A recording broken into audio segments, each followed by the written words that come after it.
2018 Chevy Colorado ZR2 is a highly capable off-roader with a robust 4WD system. But the pickup can still do everyday duty. For the price, you're getting a lot of truck for the money. I've always been a big fan of the Chevy Colorado, the compact, really mid-sized pickup truck that Chevy rolled out a few years ago to invigorate the small pickup segment. The Chevy Colorado has been a big hit, compelling Ford to revive its own Ranger pickup in the U.S. So in addition to a pickup truck war among the big guys, the Ford F-150 size, along with the forthcoming all-new Chevy Silverado and the Ram 1500, we have a skirmish shaping up in the smaller pickup segment, between Chevy and Ford. Adding to the fun is the bevy of high-performance variants we now have in the market. We just put the Chevy Silverado Z71 up against the mighty Ford Raptor, and recently I got to check out the 2018 Chevy Colorado ZR2, the youngster sibling of the regular truck.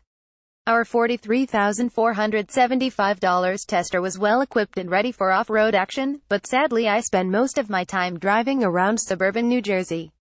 That's a shame, as fans of the ZR2 know that it's a capable rockbuster and really made to haul dirt bikes out the desert for dusty thrills. Anyway, here's what I thought. Cajun red tint coat. What a great color. I want all my cars to look like this in the future.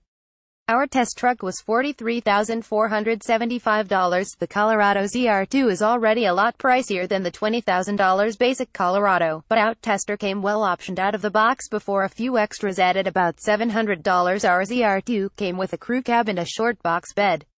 Some folks don't much like short boxes, but I think for the uses that most owners would put the Colorado to, the short box is ideal. Home Depot runs, gardening, maybe some light brush clearing and log hauling duty, none would overstress the short box. I figure you could get 2 mountain bikes in there. Our tester also came with an installed roof rack for skis. The Colorado ZR2 kind of blends aggression with sporty sleekness. Personally, I don't think the various fascia elements, grille, badge, headlights, are in good balance. Well, it's a fake plastic hood scoop. Looks cool, does nothing. Colorado badging on the rear, and reminder that the ZR2 rocks a V6 engine, versus the base Colorado's turbocharged 4-cylinder. Stickers. Okay, a little cheesy, but it's to be expected on a truck like this, aimed at a youthful buyer. And to be sure, if there's a bow tie on the front, theirs will be a bow tie out back.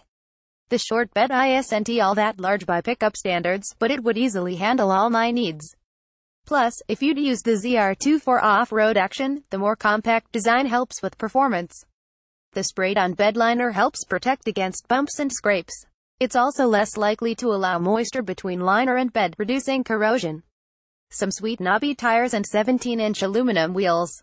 Bonus. The ZR2 comes with a size spare slung under the rear bumper. The Colorado ZR2 is a proper, lifted, 4-wheel drive upgrade. Still a pickup, however. Check out those leaf springs in the rear suspension. You have electronic locking differentials front and rear, so the Colorado ZR2 is ready for serious off-roading. The front underbelly and rear transfer case are also shielded, so rock busting won't cripple your pickup. On paper, the 308 horsepower, 3.6-liter V6 could be construed as underpowered, but it was anything but in my hands. This pickup has nice pop.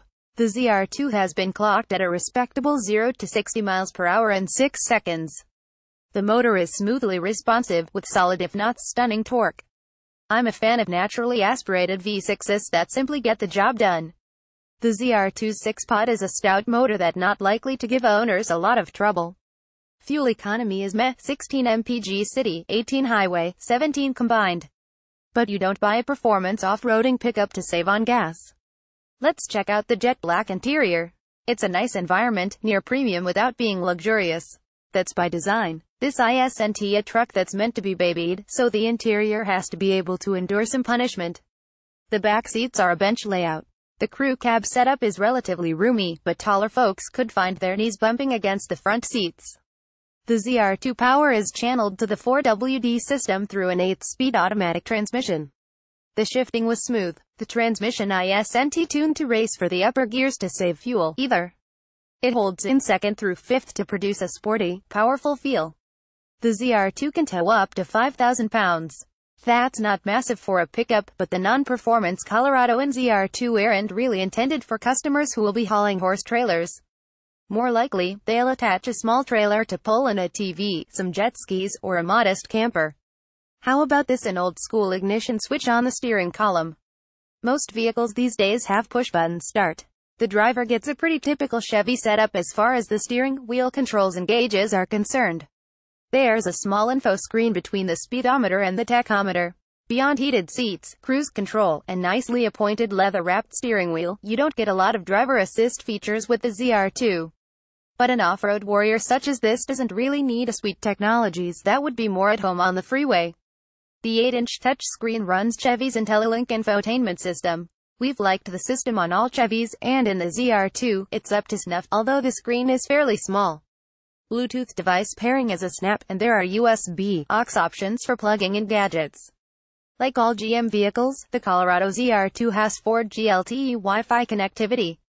Outtester didn't have the Bose audio system that we've enjoyed in many other vehicles from the brand, but the more basic stereo still sounded pretty good when we fired up classic vinyl on Sirius XM. And of course, the ZR2 has OnStar for safety and is a voice-operated alternative to infotainment GPS navigation. So what's the verdict on this groovy little rockbuster? I wish I'd had a chance to bust some groovy rocks. Also, the Colorado ZR2 isn't so little. I owned a compact pickup back in the 1980s, and this reinventor of that segment has reinvented it to be notably larger. That means more room, of course, which makes the ZR2, and for that matter, the Colorado itself, more versatile than my stripped-down Mazda B2200. Considerably more versatile. The Colorado is a good starter pickup, and the ZR2 is a good starter performance pickup. Compromises as you move from the former to the latter involve ride comfort, a jumpier engine, a jacked-up ride height that makes getting in and our tricky running pipe step-ups are installed, but they're small so as not to catch a lot of mud and dirt. However, the ZR2 was serviceable for my errands in the burbs. If I had my druthers, I'd get the non-ZR2 Colorado or maybe a Honda Ridgeline, as both would be easier to deal with day to day. But then I wouldn't have the ZR2's attitude and that stout 4WD system, should the chance to venture off the beaten track arrive. You can sort of think of the ZR2 as a less intense, juniorized version of the Ford Raptor or the Chevy Silverado Z71. Not that it isn't intense on its own. I think the smaller size and sportier demeanor would quite a lot of fun to take to the desert, maybe more so than bigger and far more powerful high-test pickups. And it's a really great deal. From a price-to-value ratio standpoint, you're getting a lot of truck with the ZR2. If you lead an active, outdoorsy lifestyle, it's definitely worth a look. It will be able to handle pretty much anything you can throw at it. The ZR2 has the potential to do it all. Sure, it's going to better off-road than on, but it plenty okay on road for such as capable machine. When you put it all together, it adds up to one of the best pickups I've ever driven.